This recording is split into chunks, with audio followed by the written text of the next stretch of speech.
আমাদের সঙ্গে আছেন সুপ্রিম কোর্টের আইনজীবী ব্যারিস্টার এস.এম. শাহরিয়ার কবির, আমাদের সঙ্গে আছেন জাতীয় নাগরিক পার্টির যুগ্ম আহ্বায়ক সরওয়ার তুষার এবং আমাদের সঙ্গে আছেন জি9-এর সাধারণ সম্পাদক ডাক্তার সাখাওয়াত হোসেন সায়ন্ত। ডাক্তার সাখাওয়াত হোসেন সায়ন্ত, উপদেষ্টা আসিফ মাহমুদ সজীব ভুঁইয়া বলেছেন ঢাকা থেকে নির্বাচন করব, এটা মোটামুটি নিশ্চিত, এখনো সিদ্ধান্ত হয়নি। বলেছেন স্বতন্ত্র নির্বাচন করার পরিকল্পনা তার। কিন্তু আমরা যে শুনি যে তিনি ঢাকা 10 থেকে বিএনপির গ্রিন সিগন্যালে নির্বাচন করবেন বা বিএনপির হয়েই আসলে নির্বাচন করবেন, তাহলে এই যে ঢাকা 10-এ ব্যারিস্টার অসীম আর রবিউল ইসলাম রবি এতদিন ধরে বিএনপির জন্য এই যে কাঠখড় পোড়ালো, তাদের কাঠখড় পোড়ানো কি বৃথা? আপনাকে ধন্যবাদ তুষার সহ যারা আলোচনার সঙ্গে আছেন এবং যারা শুনছেন সবার জন্য শুভেচ্ছা রইল। প্রথম কথা হলো, রাজনীতি একটা কৌশলের খেলা। এই কৌশলের খেলার অংশ হিসেবে কখনো কখনো বিভিন্ন দলকে বিভিন্ন রকম সিদ্ধান্ত নিতে হয়। জামায়াত ইসলাম আর আওয়ামী লীগ কখনোই এক পাল্লায় ওঠার মতো না মুক্তিযুদ্ধের প্রশ্নে, কিন্তু তারা জোট হয়েছিল। বিএনপি জামায়াতও একসঙ্গে চলার কথা না, বিএনপির প্রতিষ্ঠাতা স্বাধীনতার ঘোষক, কিন্তু তারা দীর্ঘদিন জোট করেছে না? এগুলো রাজনৈতিক সমঝোতার প্রশ্ন। আসিফের এটা এখনো আমরা কনফার্ম না, নিশ্চিত নই যে বিএনপি আসিফের জন্যই ওটা খালি রেখেছে কিনা, কিংবা বিএনপির সঙ্গে আসিফের আগাম কোনো আন্ডারস্ট্যান্ডিং হয়েছে কিনা। যদি হয়ে থাকে সেটা রাজনৈতিক কৌশল হিসেবে আমাদের দেখতে হবে। তবে এই কৌশলটা ত্যাগী নেতাদের বেড়ে ওঠায় একটা প্রতিবন্ধকতা তৈরি করে। একটা জায়গায় একজন নেতা দীর্ঘদিন ধরে নিজেকে তৈরি করেন, তিনি ফিল্ড তৈরি করেন, কর্মী তৈরি করেন। সেখানে যদি এই নিশ্চয়তাটা বেশি মাত্রায় হয়ে যায় যে কোনো সময় এসে আমার এইখানে অন্য একজন জুড়ে বসতে পারেন এবং দল আমার এতদিনের ত্যাগ তিতিক্ষা, আমার অর্থ ব্যয়, আমার সময়, মেধা, ঝুঁকি সমস্ত কিছুকে উপেক্ষা করে আরেকজনকে এখানে বসিয়ে দিবেন, জেল খাটা, নানান রকমের ত্যাগ তিতিক্ষা বলেছি, সেই ক্ষেত্রে তাদের মনে এই সন্দেহটা কাজ করে। ইভেন আমি এর আগে বিএনপির বিভিন্ন ফোরামে আলোচনা হলে কথাটাও বলতাম যে দীর্ঘমেয়াদী যে জামায়াতের সঙ্গে জোট চলেছে, সেইখানে দীর্ঘমেয়াদী জোট চললে যেই এলাকায় জামায়াতকে ছেড়ে দিত বিএনপি, ওইখানে কিন্তু বিএনপির নেতা তৈরি হতো না। কারণ নেতা তৈরি হতে হলে বাংলাদেশের যেই ধরনের রাজনীতি, তাকে প্রচুর অর্থ ব্যয় করতে হয়, ইনভেস্ট করতে হয়, সময় দিতে হয়, ঝুঁকি নিতে হয়। যদি তার মাথায় এটাই থাকে যে জামায়াতের বিএনপি দীর্ঘদিন জোট, এই আসন তো জামায়াতের নেতাকেই দিয়ে দিবে সমঝোতা হলে, তাহলে আমার এখানে এত খরচ করে ঝুঁকি নিলাম কি? ফলে বিএনপি ওইখানে গ্রোন আপ হয় না। ঠিক একইভাবে অন্য দলেও। ফলে এইটা রাজনীতির ওই দিক বিবেচনায় রাজনৈতিক গুণগত মান এবং নেতৃত্ব তৈরিতে একটা বাধা। কিন্তু শেষ বিচারে গিয়ে সব দল ক্ষমতায় যেতে চায় এবং ক্ষমতায় যাবার জন্য যেসব ইকুয়েশন আছে সেই অঙ্কে মিলে গেলে তখন এরকম সিদ্ধান্ত নিতে হয়, অন্য নেতাদের সেটা মেনে নিতে হয়। এবং এটাও সত্য যে দল ক্ষমতায় আসলে যে নেতা এখানে একটু ক্ষতিগ্রস্ত হয়েছে বলে মনে করছেন, তাকে বেনিফিটেড করার অনেক গুরুত্বপূর্ণ জায়গাও সরকার এবং দলের হাতে থাকে। জি, ডাক্তার সাখাওয়াত হোসেন সায়ন্ত, আপনার উত্তরে ভেরি ইন্টারেস্টিং একটা অ্যাঙ্গেল আছে। আপনি একবারের জন্য না করেননি যে উপদেষ্টা আসিফ মাহমুদ সজীব ভুঁইয়া বিএনপি থেকে নির্বাচন করবেন না। আপনি বিএনপির পলিটিক্স খুব ক্লোজলি দেখেন, আপনি পলিসি লেভেলের অনেক কিছু জানেন। আপনি যে না করেননি সেটা কোনো কিছুর ইঙ্গিত হয়তো দিলেও দিতে পারে।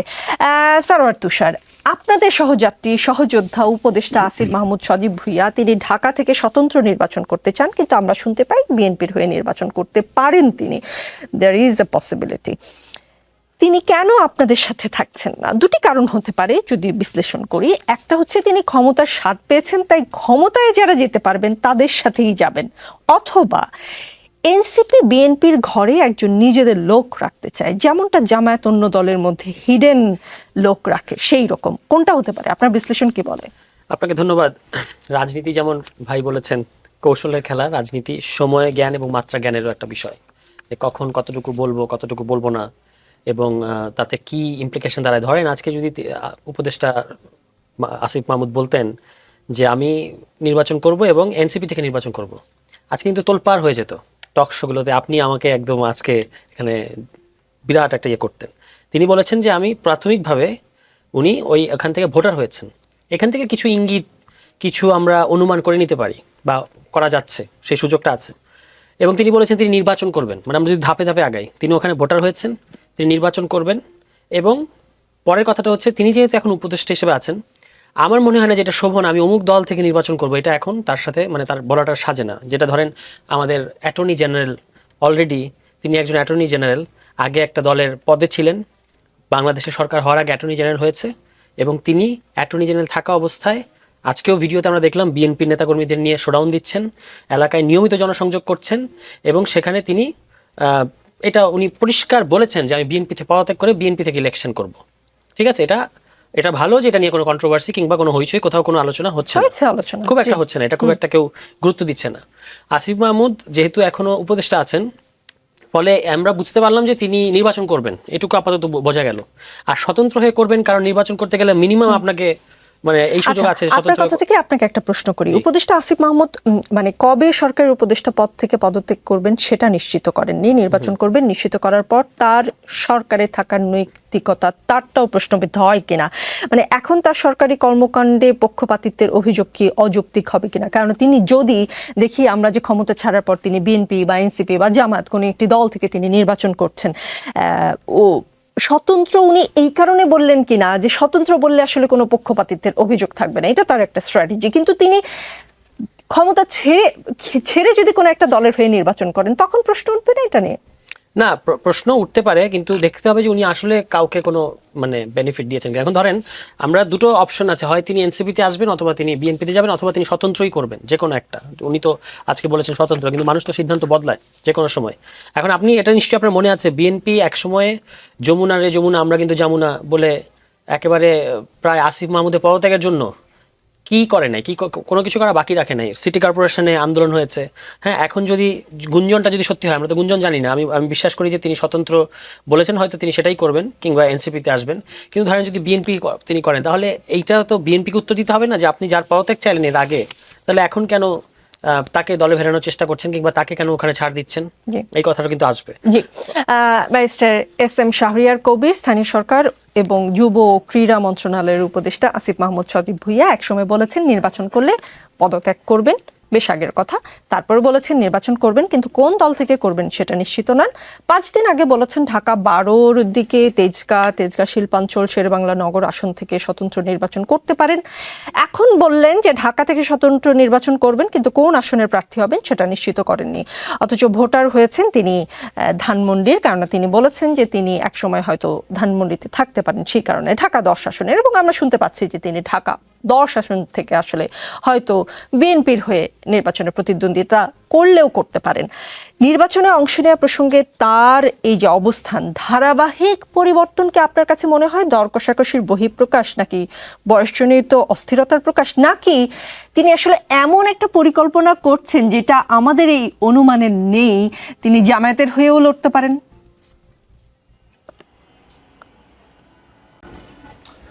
ধন্যবাদ আপনাকে, আপনার মাধ্যমে দর্শকদেরকে আসসালামু আলাইকুম এবং শুভেচ্ছা। দেখেন, ক্ষমতায় থেকে রাজনীতি করা এটা ঠিক না, কারণ উনি জুলাই যোদ্ধা হয়ে তাকে সমস্ত দলেরা পাঠিয়েছিলেন কোথায়, যে মন্ত্রী পরিষদে অ্যাজ এ ওয়াচ ডগ হিসাবে। তারই আর এক সহযোদ্ধা নাহিদ কিন্তু পদত্যাগ করে সে এনসিপিতে গেছে, এবং এনসিপিতে যখন নাহিদ এসছে, নাহিদ বলছেন আমার অন্য সহযোদ্ধারা তো ওখানে আছে। সো দ্যাট ইন্ডিকেটেড যে উনি যদি ইলেকশন করেন তাহলে এনসিপির হয়ে ইলেকশন করবেন, আর যদি উনি অন্য কোনো দলে যোগদান করেন তাহলে কিন্তু ক্ষমতায় থেকে যারা নেতৃত্বে আসে সেটা কিন্তু খুব ভালো হয়নি। দেখেন, জিয়াউর রহমান সাহেব বিএনপি তৈরি করছে, শহীদ রাষ্ট্রপতি জিয়াউর রহমান, উনি কিন্তু রাজনৈতিক নেতাদেরকে নিয়ে, জাদু মিয়ারা হচ্ছে সিজন পলিটিশিয়ান, তাদেরকে নিয়ে বিএনপি পুনর্গঠন করছেন। এবং দেখেন, জাদু মিয়ার দলের মার্কা ছিল ধানের শীষ, উনি নতুন মার্কা নেননি, ধানের শীষ নিয়েছেন। এই যে আমার ভাই একটু আগে বললেন নেতৃত্ব তৈরি করতে গেলে খরচ করতে হয়, এটা বাজে কথা হয়ে গেল। কেন বাজে কথা হয়ে গেল? মৌলানা ভাসানীরা নেতৃত্ব দিয়েছেন, জাদু মিয়ারা নেতৃত্ব দিয়েছেন, মণি সিংরা নেতৃত্ব দিয়েছেন, তাদের সব কিছু বিলিয়ে দিয়ে জমিদারের ছেলেরা নেতৃত্ব দিয়েছেন, সব কিছু বিলিয়ে দিয়ে। ঘরে বাইরে যদি রবীন্দ্রনাথের দেখেন যে তখন যারা এদেশ স্বাধীনতার জন্য যারা যুদ্ধে মানে কি বলবো স্বাধিকার আন্দোলনের জন্য ঝাঁপিয়ে পড়েছিলেন, তারা কেউ টাকা খরচ করেনিও যে ওখানে এমপি হবেন বলে। আর আপনি যখন টাকা খরচ করবেন এমপি হওয়ার জন্য, তাহলে কিন্তু আপনি দেশে লুটে পুটে খাবেন। আজকে যে জুলাই সনদের কথা বলা হয়, পরিবর্তনের কথা বলা হয়, সেই পরিবর্তন করতে গেলে আপনার নিজেকে পরিবর্তন করতে হবে। এবং আসিফ সাহেব যেটা করতেছেন এটা নিশ্চয়ই নিন্দনীয় কাজ, তাকে পরিষ্কার করতে হবে। হ্যাঁ, অ্যাটর্নি জেনারেলের কথা বললেন একটু আগে আমার ভাই, অ্যাটর্নি জেনারেল তো পরিষ্কার করে বলতেছেন বাংলাদেশের এই পথ মাহবুবে আলম কিন্তু অ্যাটর্নি জেনারেল থাকা অবস্থায় টিকিট কিনতে চেয়েছিলেন। আর আজকে আসাদ সাহেব কিন্তু বলছেন যে আমি এই দলের আমি বিশ্বাস করি, তাকে তো এখনো নমিনেশন দেয়নি, যে আমাকে নমিনেশন দেওয়া হবে এবং আমি অ্যাটর্নি জেনারেলের পদ থেকে পদত্যাগ করে আমি ইলেকশন করি। এটা তো কোনো সমস্যা নেই। তাহলে উনি কেন ধোঁয়াশা রাখবে? আর আপনিও একটু আগে বললেন জামাত হিডেন লোক রাখে। বোনরে, এই কথাটা বলা ঠিক না। আপনি দেখেন, আমি আজকে একটা জায়গায় বলছি কেন ঠিক না শাহরিয়ার কবির, কারণটা ছিল তো মানে আর বলে দিই একটু শোনেন। আপনি এভাবে চিন্তা করেন যে আপনি রাজনীতি করেন, আপনার একটা বাচ্চা হলো, আজকে হাসপাতাল ঘিরে রাখছে, ডাক্তার আপনাকে ফোন দিয়েছে বাচ্চাটা আর 4-5 ঘন্টা বাঁচবে, আপনি দেখতে আসেন। আপনি এই 4-5 ঘন্টার মধ্যে যখন সিদ্ধান্ত নিলেন দেখতে আসার, তখন বাচ্চাটা মারা গেল। পুলিশ তখন ট্রেড করতেছে, জানাজা করতে গেলে আপনি শফিকুল ইসলাম মাসুদকে সারেন্ডার করতে হবে, আমাদের হাতে ধরা দিতে হবে, তারপরে আপনি কি করতে পারবেন, জানাজা করতে পারবেন। Just think in this way যে ইউ আর দ্যাট মাদার, আপনার বাচ্চাটা, আপনি একজন প্রেগনেন্ট মহিলা, আপনাকে র্যাব তুলে নিয়ে আসছে, হাসপাতালে ঘেরাও করে রাখছে, ট্রেড বিটুইন ইউ অ্যান্ড আপনার হাজবেন্ডের মধ্যে। আপনার হাজবেন্ড একটা রাজনৈতিক দল করে। তাহলে যখন এই পরিস্থিতিটা তৈরি হয়, তখন কি আপনি বলতে পারেন? দেখেন আজকে কলকাতার যে বিমানবন্দর সেটার নাম কি? আমাকে এক্সাম্পল হিসেবে দিয়েছেন, একটু মাঝখানে জাস্ট বলি, একটা উদাহরণ হিসেবে দিলাম। আপনি তো একটা বোন, আপনি একটা মা, আপনি এটা আরো ভালো বুঝবেন। আমাকে একটু বলতে দেন জাস্ট মাঝখানে, যে যেহেতু আপনি যে উদাহরণটা দিয়েছেন নিশ্চয়ই খুবই মর্মান্তিক। আমি ওই রকম ঘটনা যাদের সঙ্গে ঘটেছে তাদের প্রতি অবশ্যই সমবেদনা প্রকাশ করি, কিন্তু এই ঘটনা শুধু জামাত ইসলামের সঙ্গে ঘটেনি, বিএনপির সঙ্গে ঘটেছে। জামাত ইসলামীতে যেমন হিডেন উদাহরণ আছে, সেই উদাহরণ কি আসলে বিএনপিতে হয়েছে? আরও অন্যান্য গণতন্ত্র মঞ্চ বলেন, গণতন্ত্রের মঞ্চের যে দলগুলো, তাদেরকেও আমরা দেখেছি জোনায়েদ সাকিকে রাস্তায় কিভাবে ফেলে মেরেছে, এসব তো হয়েছে না? তারা তো আসলে হিডেন কোনো প্রতিনিধি কোথাও রাখেনি। জি, আচ্ছা, আপনার এই উত্তরটা শোনেন। উত্তরটা দেওয়ার আগে একটা জিনিস বলিনি। ব্যারিস্টার সুভাষ এই স্বাধিকার আন্দোলনের জন্য তিনি কোথায় কোথায় কি বেশ মানে পরিবর্তন করে রাজনীতি করেন, পুলিশ যাতে তাকে ধরতে না পারে। এটা যদি রাজনীতির দেশের স্বাধীনতার জন্য হয়ে থাকে তাহলে বোধহয় এটা অন্যায় না। আর আপনারা একটা কথা বলি, আজকে বিএনপির বিভিন্ন মঞ্চে দেখতে পাবেন যে শহীদ জিয়ার স্মৃতি অম্লান হোক, শেখ হাসিনা জয় বাংলা, এই কথাগুলো আসতেছে। আপনি জামাতের কিন্তু কোনো জায়গায় এটা দেখতে পাবেন না। তার মানে আমরা যদি করে থাকি কিছু দেশের স্বাধীনতার জন্য, আগে আন্ডারগ্রাউন্ড কোনো পলিটিক্স করে থাকি, সেটা ৩৬শে জুলাইয়ের আগে। ৩৬শে জুলাইয়ের পরে জামাতে ইসলামের কোনো জনসভায় কোনো জায়গায় আপনি এটা দেখবেন না। ওই যে মানে স্বৈরাচার মনস্টারের দোষর, তারা কেউ আমার মঞ্চে এসে বলে গেছে বক্তৃতা দিতে দিতে জয় বাংলা।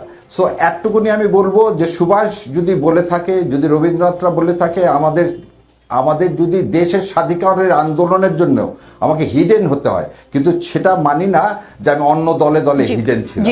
আমি হিডেন ছিলাম কি কারণে, সেটা আপনারা এবং দেশবাসী বিচার করবেন। জি, এস এম শাহরিয়ার কবির। আপনার যে প্রশ্নের শেষটুকু সেটা হচ্ছে ওনার এটা করা উচিত না।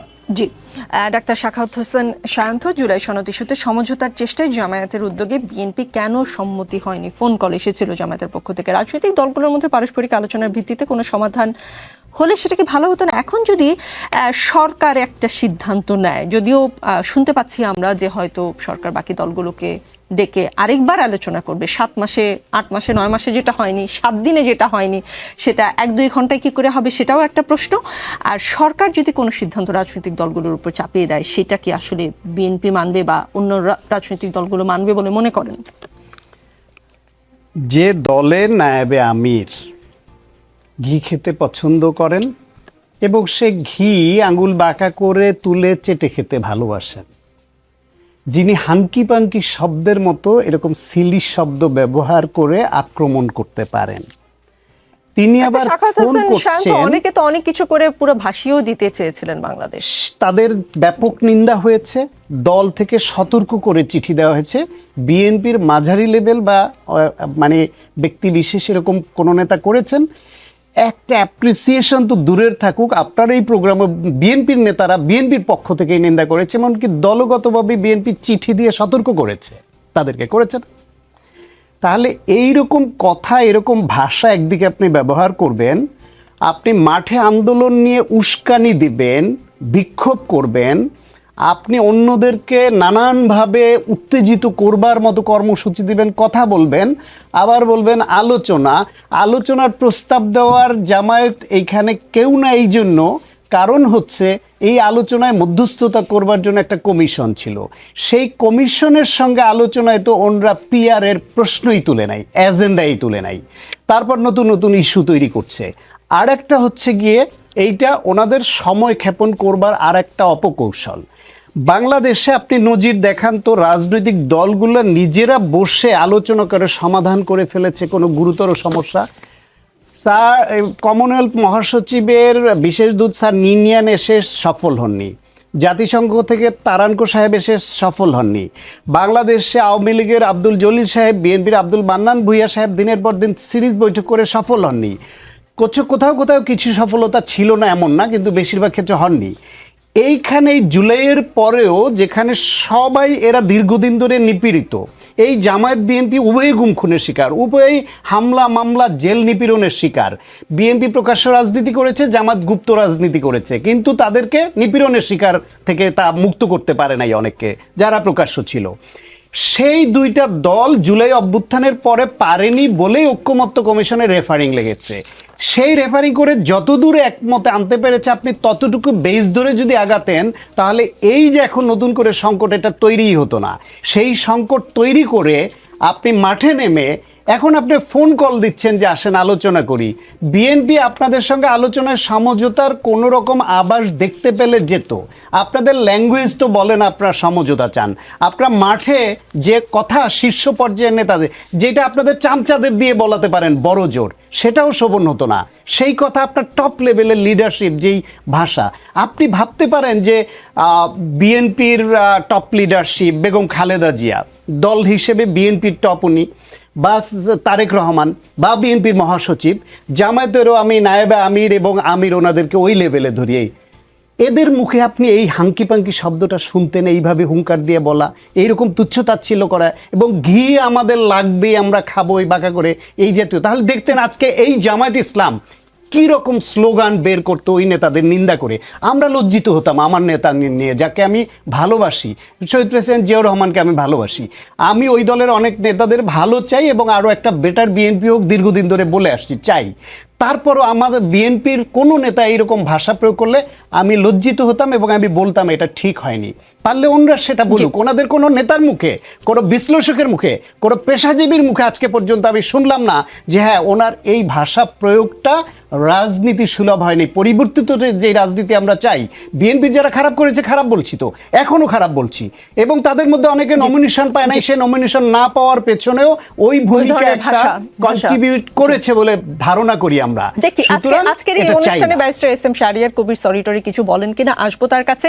সারা তুষার, জুলাই সনদের বাস্তবায়ন পদ্ধতি এবং গণভোটের সময় নিয়ে রাজনৈতিক দলগুলোর মধ্যে সমঝোতার সম্ভাবনা দেখা যাচ্ছে না। নিজেরা বসে দলগুলোকে ঐক্যবদ্ধ সিদ্ধান্ত দিতে সরকারের তরফ থেকে যে আহ্বান জানানো হয়েছিল সেটারও কোনো লক্ষণ দেখা যাচ্ছে না। এই বিষয়ে আলোচনার জন্য জামায়াতে ইসলামের উদ্যোগ সফল হয়নি।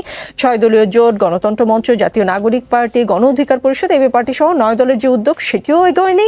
সমঝোতার জন্য সরকারের বেঁধে দেওয়া 7 দিনের সময়সীমা আগামীকালই শেষ হচ্ছে। ফলে শেষমেশ জুলাই সনদ বাস্তবায়নের বিষয়ে চূড়ান্ত সিদ্ধান্ত সরকারকেই নিতে হবে বা দিতে হবে। রাজনৈতিক সূত্রগুলো বলছে কার্যত বিএনপির অনাগ্রহে দলগুলোর মধ্যে আলোচনার উদ্যোগ এগোয়নি এবং বিএনপি এই মুহূর্তে কোনো রাজনৈতিক পক্ষের উদ্যোগে আলোচনায় বসতে খুব একটা ইচ্ছুক নয়। তবে সরকার উদ্যোগ নিলে তারা আলোচনায় বসবে। বৃহস্পতিবার বিএনপি স্থায়ী কমিটির সভায় এরকম ধরনের সিদ্ধান্ত হয়েছে। এখনো পর্যন্ত এই হচ্ছে সিচুয়েশন। এই সিচুয়েশনে সরকার রাজনৈতিক দলগুলোকে যে সময় দিয়েছিল এবং ফল আসলো না, এখন যদি সরকার একটা সিদ্ধান্ত দিয়ে দেয়, আবার মিটিং হলে আবারও ধরেন কোনো সিদ্ধান্ত আসলো না, রাজনৈতিক দলগুলো মানবে? এনসিপি মানবে? প্রথমত এই পুরো সংকটটার জন্য 90% দায় এই সরকারের এবং কমিশনের। কারণ সরকার একটা সাপলুডু খেলা শুরু করেছে। আমরা অনেক সবার নানা ধরনের দ্বিমত আছে, সেগুলোকে এক ধরনের মোটামুটি কাটছাট করে আমরা একটা জায়গায় করতে করতে 96-তে গেছি, ওখানে সাপের মুখে নিয়ে আবার সরকার 3-এ নামিয়ে আনতে চাইছে। এটা তো আপনি করতে পারেন না। এই যে 7 দিনের একটা অদ্ভুত কাণ্ড সরকার করলো, মানে আপনারা বসেন, আপনার কাছে গোল দেওয়ার জন্য বল রেডি, আপনি গোল দেবেন, আপনি দলগুলোকে বলতেছেন যে তোমরা ফাউল করো। এই হচ্ছে সরকারের পরিস্থিতি। কেন এই কথাটা বলছি? এই যে দেখেন জামায়াত ইসলামের যে ল্যাঙ্গুয়েজ, এটার কথা ভাইয়া তখন বলতেছিলেন, এইটা তো আছেই, একটা মানে টেনশন তৈরি করছে যে তারা একদিকে আলোচনার জন্য ফোন কল দেয়, আরেকবার এই যে আপনি বললেন যে জামায়াত ইসলাম উদ্যোগ নিয়েছে, জামায়াত ইসলাম তো উদ্যোগ নেওয়ার কেউ না, বা এই 9 দল যে বলছে তারাও তো উদ্যোগ নেওয়ার কেউ না, উদ্যোগ নেওয়ার কথা সরকারের। কিন্তু এই জামায়াত ইসলাম যখন আপনার 11 তারিখ সম্ভবত তাদের একটা প্রোগ্রাম আছে, এটা আবার দেখেন বিএনপির দিক থেকে প্রতিক্রিয়া কি? বিএনপি বলছে এখন যদি আমরাও রাস্তায় নামি তাহলে তো একটা মুখোমুখি সংঘর্ষ হবে। তাহলে এই যে আপনার শিরোনামের মধ্যে আছে টানাটানি, সরকারের টানাটানির মধ্যে পড়েছে। তো এই পরিস্থিতি তো সরকার তৈরি করেছে। আপনি কমিশন 2টো প্রস্তাব দিয়েছে সরকারের কাছে, কাণ্ডজ্ঞান কি বলে? 2টো প্রস্তাব আপনার কাছে আছে, আপনি ওই 2টো প্রস্তাব যাচাই বাছাই করে 2টা থেকে কম্পাইল করে একটা জায়গায় আসবেন এবং বলবেন যে এই যে ভাই আমি এটা বানাইছি। সরকার বলবে দলগুলোকে আমি এই আদেশটা বা এই প্রক্রিয়ায় বাস্তবায়ন করতে চাচ্ছি, আপনাদের লাস্ট কোনো কথা থাকলে বলেন। তখন দলগুলো বলবে এই জায়গাটা এই করতে হবে, ওই জায়গাটা ওই করতে হবে। সরকারকে আপনি দেখতে পেলেন এরকম কিছু করলো? সরকারের কাছে কমিশন প্রস্তাব দিয়েছে, দেওয়ার পরে সরকার আবার বলতেছে আপনারা বসেন। কে উদ্যোগ নেবে? এবং আপনি উদ্যোগ নিলে আমি যাব না, খুব স্বাভাবিক। উনি উদ্যোগ নিলে আমি যেতে চাইবো না, বা আমি উদ্যোগ নিলে আপনারা আসতে চাইবেন না। মাঝখানে সরকারের কাজটা কিন্তু রেফারি করা, এবং সরকার এটা বুঝতেই পারে না এটা মানে এই জটিলতাটা কোথায়। সরকারের কাজ রেফারিগিরি করা। রেফারি মানে আপনি নিরপেক্ষ থাকবেন কিন্তু নিষ্ক্রিয় থাকবেন না। নিষ্ক্রিয় থাকা নিরপেক্ষ থাকা কিন্তু দুই জিনিস। ফলে আমার কাছে ক্রমশ এটা মনে হচ্ছে যে এই সরকারের ওই সিরিয়াসনেসই নাই এবং এই উপদেষ্টাদের ক্যাপাসিটিও নাই। এই এত গুরুত্বপূর্ণ, যেটা এতক্ষণ ভাই বললেন যে বাংলাদেশে রাজনৈতিক দলগুলো লম্বা সময় ধরে আলাপ আলোচনা করেও কোথাও যেতে পারেনি, সংঘাত অনিবার্য হয়ে উঠেছে। কিন্তু এই সরকারের ভেতরে যারা আছে তাদের এই ক্যাপাসিটি নাই যে কিভাবে সবাইকে এক জায়গায় আনবে। ঐক্যমত্য কমিশনের নামে আমরা অনেক আলাপ আলোচনা করলাম, সেটা একটা পর্যায়ে গেল, এখন আবার সরকার এটা ঠেলে দিচ্ছে। আপনি সামনে হচ্ছে তফসিল ঘোষণার সময় ঘনিয়ে আসছে, এখনো এটা আমরা সেটেল করতে পারি নাই, যেটা কিন্তু অলরেডি সেটেলড। আপনি দেখবেন 2টা সুপারিশ যদি ভালো করে যাচাই বাছাই করেন, টেকনিক্যালিটিস নিয়ে কিছু আমাদের সবার মধ্যে কিছু অবজারভেশন আছে, কিন্তু এই কেউ অস্বীকার করতে পারবে না কোনো দল। যদিও বাইরে এখন বিএনপির বক্তব্য খুবই উদ্বেগজনক। বিএনপি আমির খসরু, বিশেষত আমির খসরু মাহমুদ সাহেব যে কথাগুলো বলছেন, উনি তো পারলে এটা বলে দেন যে সালাউদ্দিন সাহেব বিএনপিকে প্রতিনিধিত্ব করেন না, পারলে এটা বলে দেন। উনি কিন্তু বলছেন যেটা আমরা উদারতা দেখিয়েছি, মানে এটা তো এক ধরনের মানে কি বলবো, এটা খুব অডাসিটি কিন্তু, যে আমরা বিএনপি উদারতা দেখিয়েছি কমিশনের ভেতরে।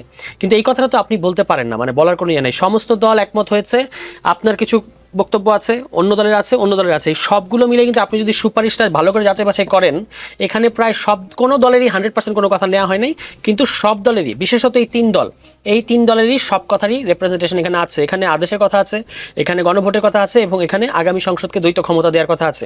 সিম্পল আলোচনাটা শুধু নোট অফ ডিসেন্ট এবং হচ্ছে আপনার বাধ্যতামূলক কিভাবে করা যাবে গণভোটকে, যেটা সালাউদ্দিন ভাই কিন্তু বলে এসেছেন কমিশনের সবার পুরো জাতিকে সাক্ষী রেখে উনি বলেছেন যে গণভোটের রায় চূড়ান্ত। তাকে যখন আপনারা প্রশ্ন করেছেন সাংবাদিকরা যে গণভোট যদি পরে সংসদ না মানে, বলছে এটা তো প্রশ্নই আসে না, কারণ গণভোট মানেই হচ্ছে এটা চূড়ান্ত।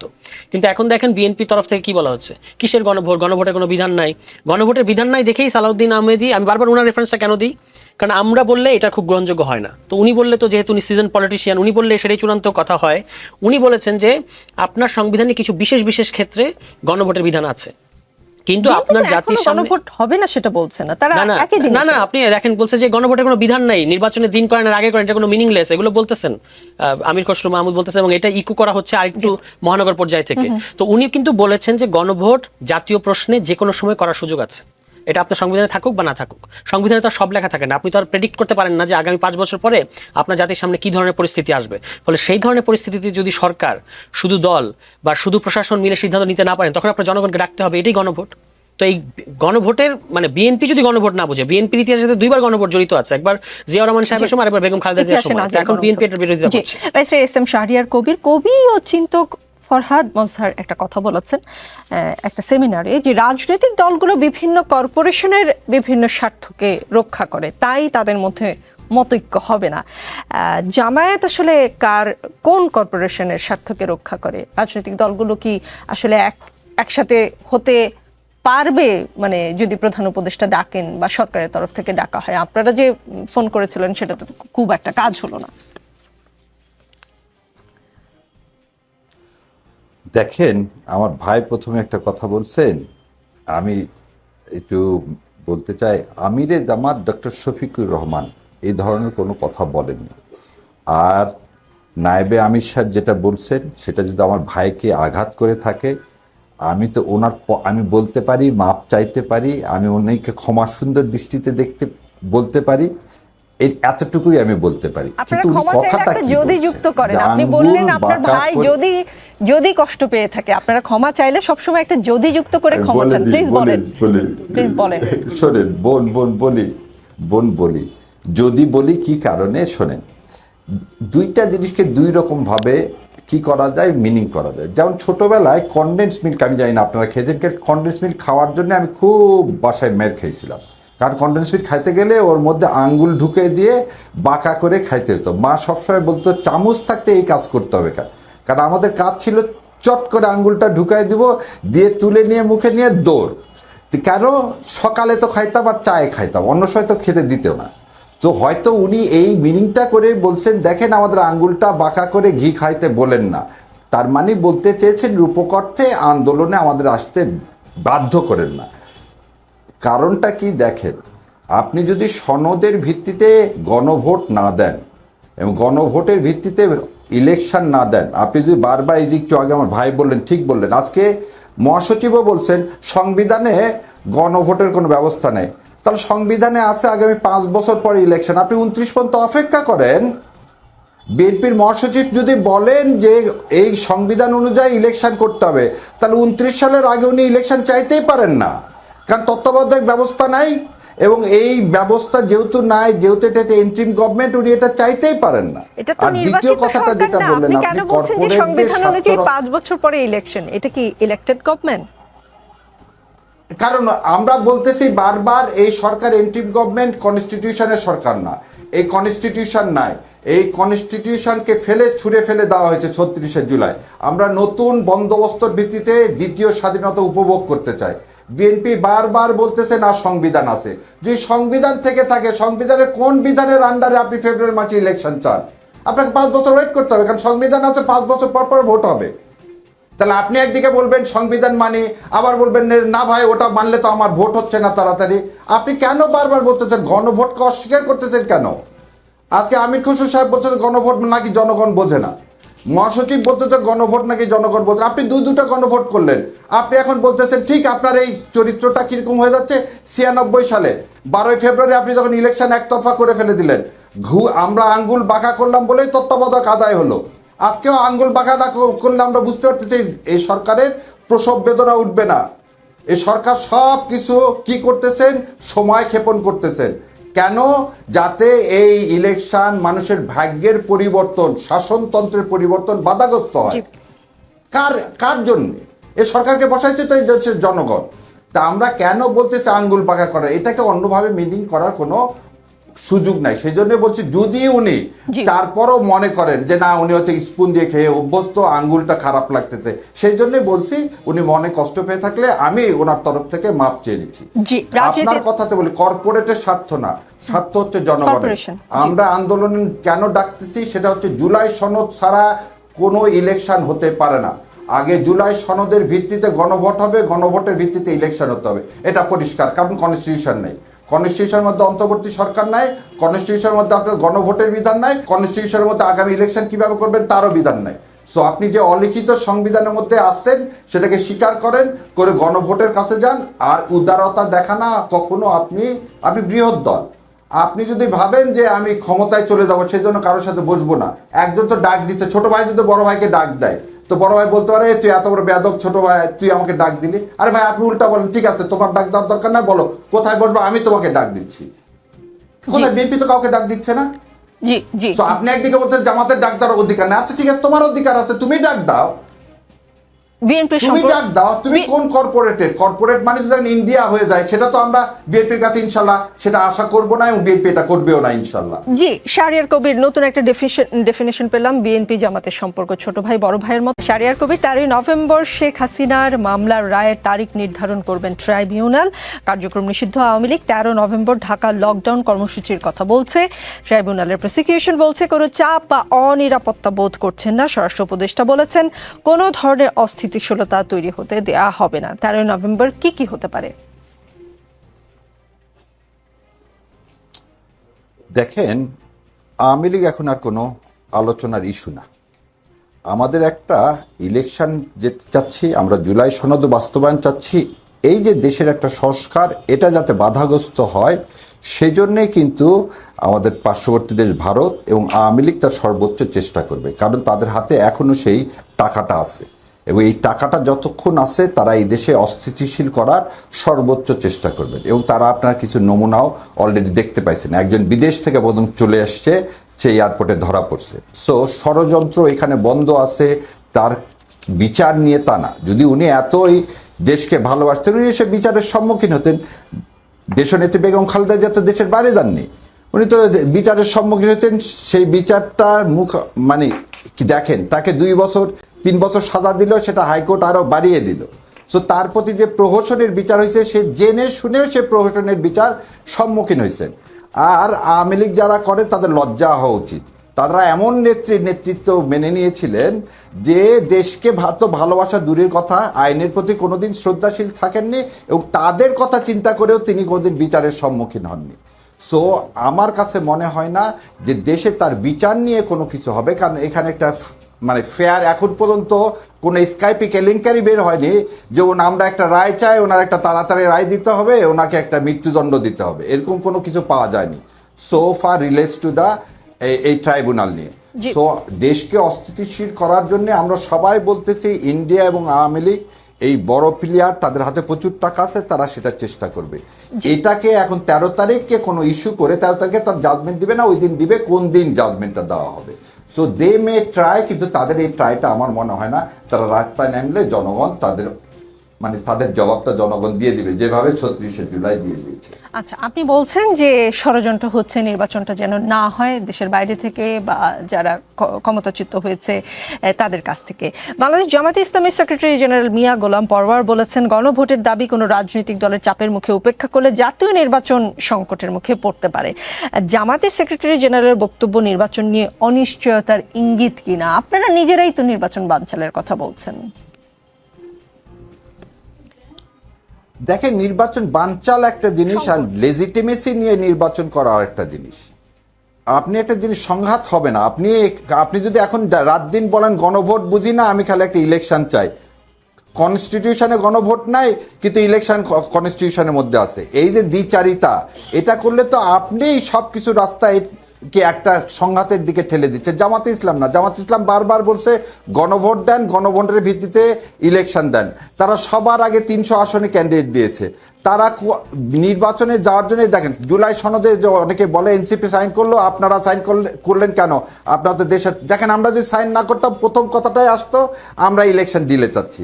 আমরা সাইন করছি, জুলাই বাস্তবায়নের নীতিটাকে মেনে নিছি, আমরা সব মেনে নিয়ে এটা আমাদের দুর্বলতা ভাবা হচ্ছে। আসলে এটা দুর্বলতা না। দেশের মানুষের ভাগ্য পরিবর্তন করতে গেলে গণভোট করতে হবে আগে, আর গণভোটের ভিত্তিতে ইলেকশন দিতে হবে। এই বিষয়ে কোনো রকম আপোষ নাই, এবং যারা এই বিষয়ে আপোষ করার চেষ্টা করবে তারা ঠিক ওই ভাগ বড়টার রাজনীতি, এই একটু আগে যে আমার ভাই প্রথমেই বলছিলেন যে নেতৃত্ব কেন ইনভেস্ট করে, তারা এমপিটাকে ইনভেস্টমেন্ট দেখে।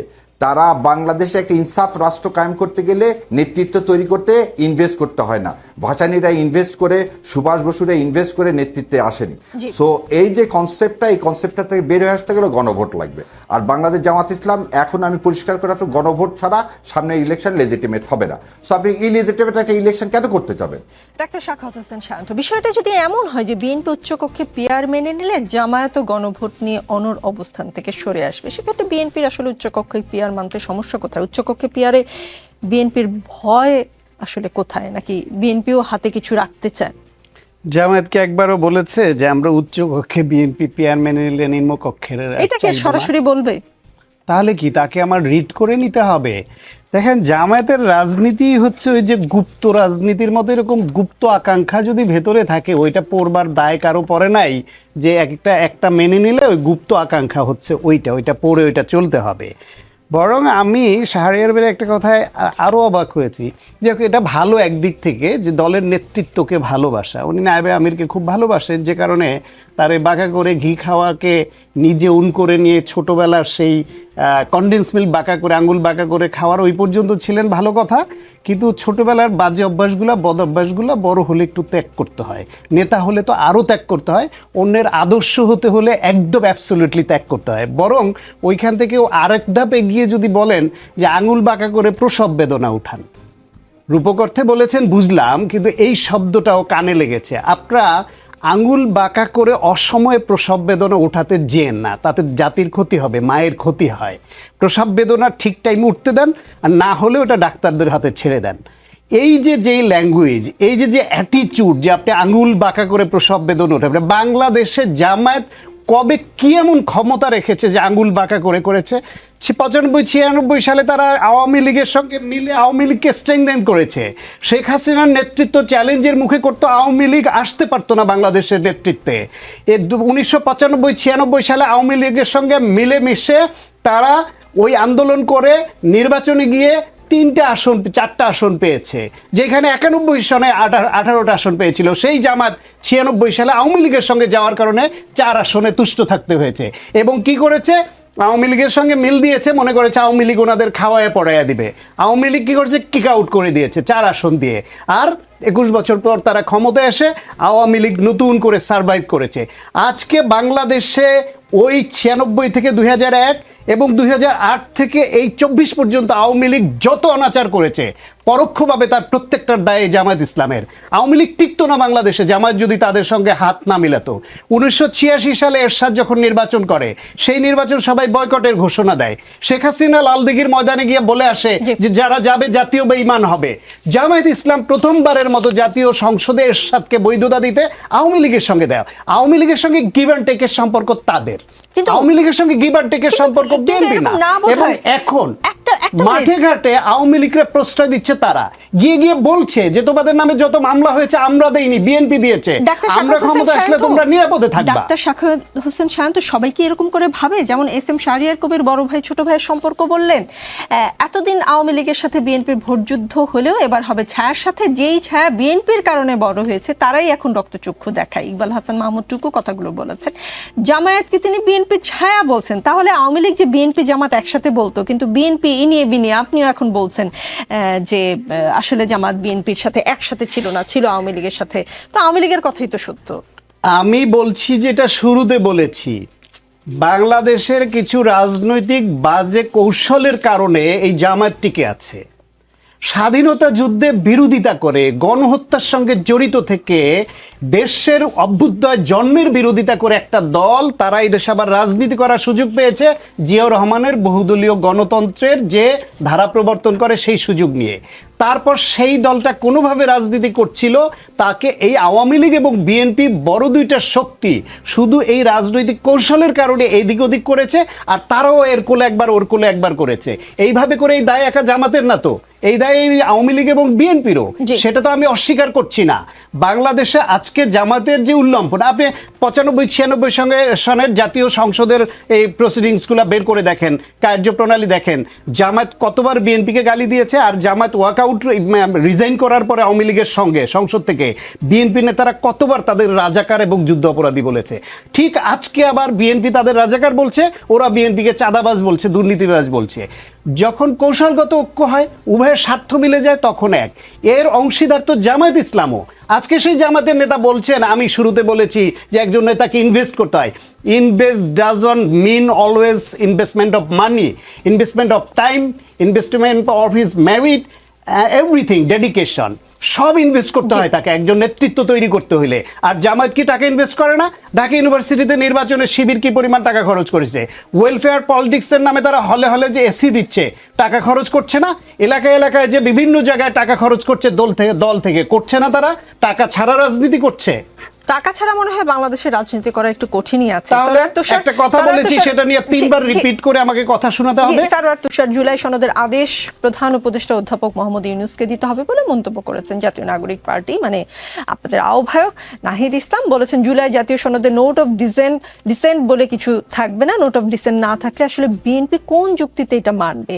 নোট অফ ডিসেন্ট সহ যেই সনদ স্বাক্ষর করেছে, এখন সেটা বাদ দিয়ে কেন সনদ মেনে নেবে? না, নোট অফ ডিসেন্ট বিএনপি মানলো কিনা, জামাত মানলো কিনা, এনসিপি মানলো কিনা, এটা তো বিষয় না। আপনি গণভোটে যাচ্ছেন কেন? গণভোটে যাচ্ছেন কারণ মানুষকে আপনি ফয়সালা করতে দিচ্ছেন। আমাদের মধ্যে ভিন্নমত আছে এবং নোট অফ ডিসেন্টের সারা পৃথিবীব্যাপী অর্থ একটাই, যে আমার ভাই দ্বিমত আছে, একটা সিদ্ধান্ত নিয়ে নেওয়া হচ্ছে, আমার দ্বিমত আছে কিন্তু আপনার আগান। আপনি দেখবেন যে ন্যাশনাল কনস্টিটিউশনাল কাউন্সিল এনসিসির একটা প্রস্তাব এসেছিল, এটা কি এখন আলোচনায় আছে? নাই কেন? কারণ এটা আলোচনাতেই নাই। কিন্তু নোট অফ ডিসেন্ট হচ্ছে ওইটা যেখানে বেশিরভাগ দল একমত হয়েছে। বেশিরভাগ মানে যেমন আপার হাউসে পিয়ার, এটার ক্ষেত্রে 95% দল একমত, ইনক্লুডিং বিএনপির লম্বা সময়ের মিত্ররা। তো বিএনপির মিত্ররা কিন্তু বিএনপিকে এটা কনভিন্স করতে পারছে না এবং বিএনপি একমত হচ্ছে না। এখন যদি বাংলাদেশের মানুষ আপার হাউসে পিয়ার চায়, যদি গণভোটে তারা এটার পক্ষে বলে, তাহলে বিএনপির কথা শোনা হবে? বিএনপি কি বাংলাদেশের মানুষের উপরে বা যে কোনো মানে জেনারেলি যে কোনো রাজনৈতিক দলকে জনগণের উপরে? জনগণ একটা রায় দিয়ে দেওয়ার পরে সেটা তো কেউ এটা অল্টার করতে পারার কোনো সুযোগ নাই। এ কারণেই বলা হচ্ছে যে নোট অফ ডিসেন্ট। আর নোট অফ ডিসেন্ট একটা জিনিস খেয়াল রাখবেন যে নোট অফ ডিসেন্ট আলোচনা হয়েছে আগে আর বাস্তবায়ন পদ্ধতি আলোচনা হয়েছে পরে। এখন বাস্তবায়ন পদ্ধতিতে যখন গণভোটে সবাই এসে একমত হলো, তখন আপনি নোট অফ ডিসেন্টের ব্যাপারে কি করবেন? যখন আমরা যদি আগেই জানতাম যে গণভোট এইভাবে আমরা বাস্তবায়ন করব, তাহলে কিন্তু নোট অফ ডিসেন্টটা এইভাবে থাকতে পারতো না।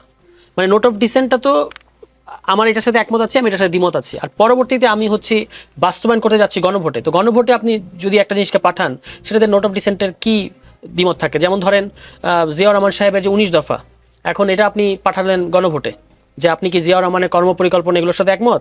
তো জনগণ কি বলবে? আমি 12টার সাথে একমত, 7টার সাথে একমত না। এটা বলার কোনো সুযোগ আছে? এটা আমি একমত মানে দি হোল প্যাকেজের সাথে একমত। কোনো কোনো জিনিসের ব্যাপারে দ্বিমত এমনকি জনগণেরও কোনো কোনো অংশে থাকতে পারে, কিন্তু ওভারঅল যে উদ্যোগ, আপনি এটার সাথে একমত হয়েছেন। সংবিধান একটা বিরাট বড় সংবিধানের পরে যখন গণপরিষদে একটা সংবিধান বানানো হয়, সেই সংবিধানকে গণভোটে পাঠানো হয় না?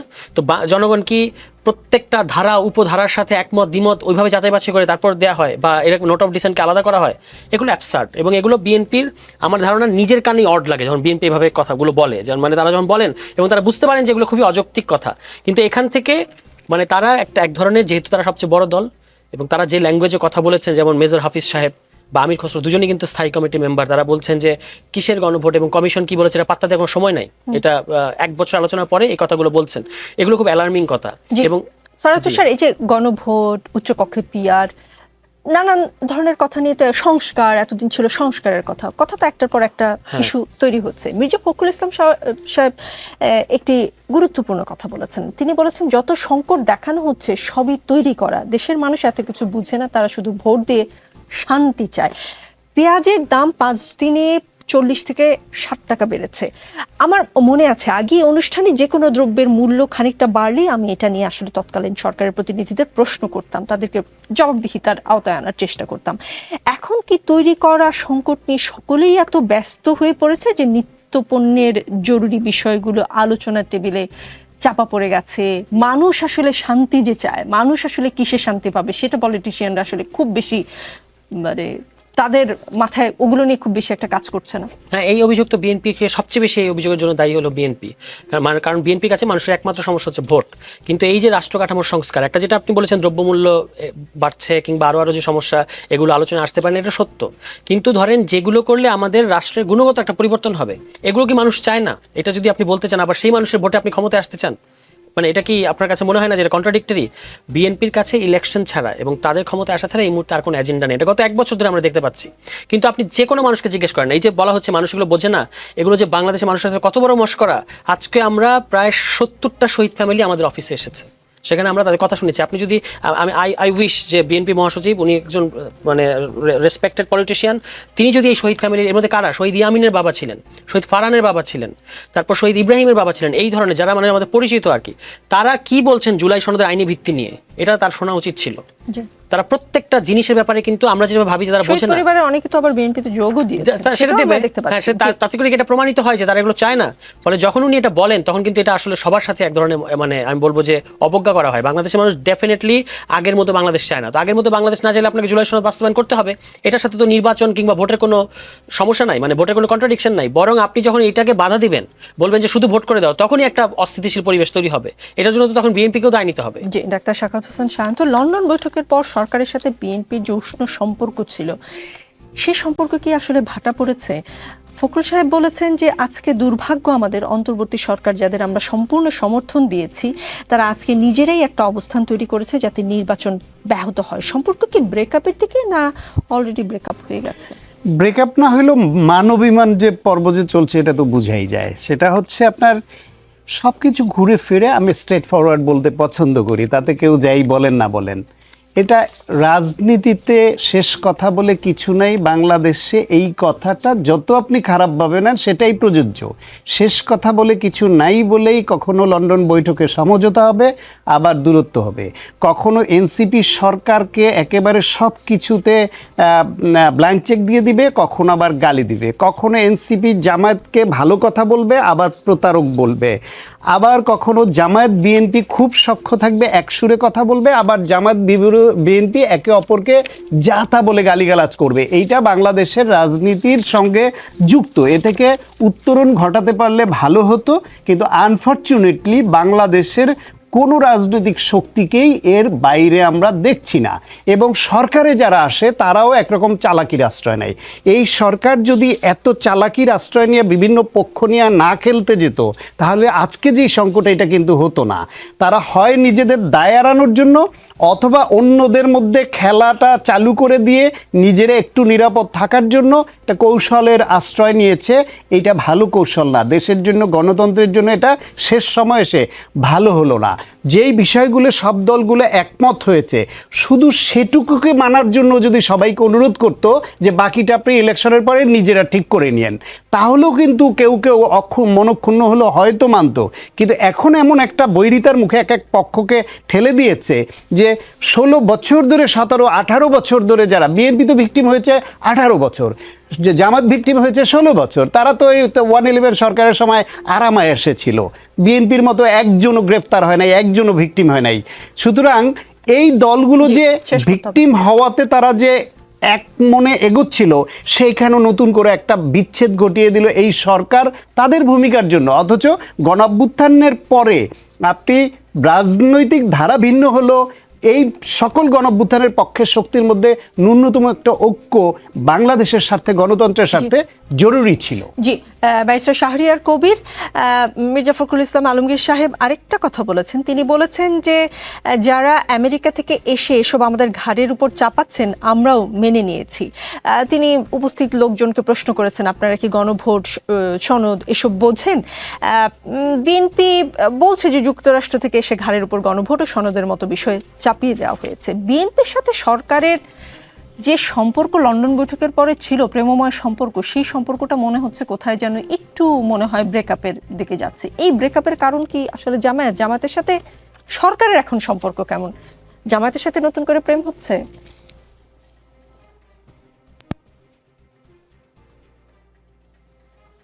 ব্যারিস্টার কবির,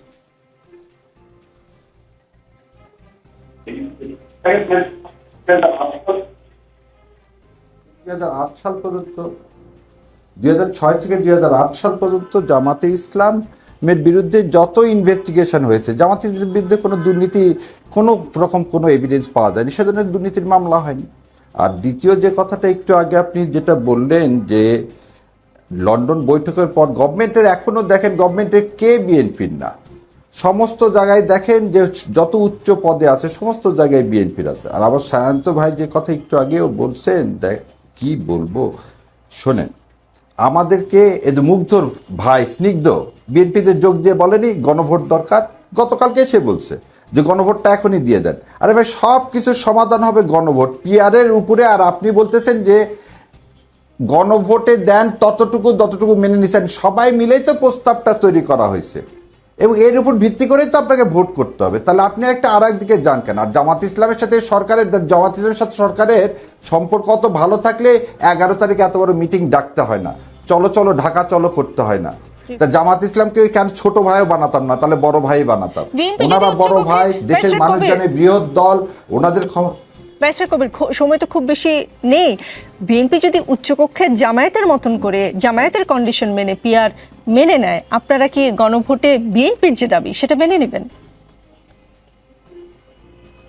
আপনাকে একটু বলি যে রাজনীতিতে হচ্ছে দেওয়া নেওয়ার সম্পর্ক সব সময় থাকে। ওনারা পিআর উচ্চকক্ষে মেনে নিয়ে গণভোটটা তো ওনারাই বলছেন যে ইলেকশনের দিন হবে, আর জামাত বলছে ইলেকশনের আগে হবে। যেমন এইটারও সমাধান একটা দিয়ে দিচ্ছে যে ইলেকশনের দিন যদি হয় গণভোটের ভোটটা আগে কাউন্ট করে আপনি ডিক্লেয়ার করবেন, তারপরে সংসদ নির্বাচনের ফলাফলটা ডিক্লেয়ার করবেন।